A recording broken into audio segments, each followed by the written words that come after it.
usanda Magubane uxhumana naye enkundleni zokuxhumana ukhona utholakala kanjani nokubonga ke mhlambe ingozi ebalekile leyo ukuthi nokubonga nje mhlambe kubo bonke abantu abafaka isandla etheni usanda abe lo Sanda Magubane awuye namhlanje.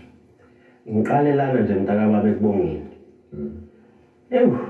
Mntakamkhulu angazi ngabonga ngithini kusukela phansi eCape Town eKapa khuphuka Eastern Cape KZN khuphuka Swaziland Joburg nangala ngaphakathi yabona mfethu uzofika ngisho eZimbabwe abantu bayamthanda kakhulu Sanda bayangifonela bayangi-WhatsApp bayancoma abantu kakhulu abaningi abaseyindaweni ezifana noMpumalanga ngiyaba Koreela ama-CD ngoba khona indawo mfethu eyisana inkinga kakhulu njengabo Piet Retief abangakwazi ukuthola kuzona amacwecwe.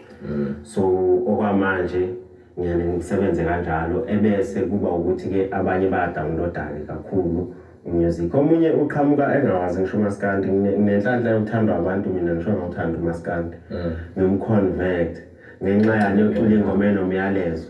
Ngatheza umyalezo umuntu egcina sebeka indlebe kuthi ngelinda kumuzwe ethi yazi mina njalo ngangingekho kulento kaMaskandi ngafaka wena. So ngiyathokozela kakhulu lokho. USanda uyatholakala kuzo zonke izinkundla zokuxhumana. USanda Magubane ke bandla yonke indawo uSanda angeke ngize ngithini nje. Uma ufike kuFacebook wabhala uSanda Magubane uzothola konke ngosanda, Instagram, Twitter yonke indawo uzothola uSanda Magubane. Alright mhlawumbe inamba isingayishiya khona inamba ongatholakala kuzona. Inamba ngayishiya ngenhloso yokuphusha umsebenzi ukuze abantu bancome bagxekela abagxeka khona ngokwakha ukuthi uSanda mhlawumbe ayengalungisa lapha nalapha angaba mhle kakhulu kunalokhu ayikhona njengamanje. Yebo 082 47 67 812 inshallah mntaka baba.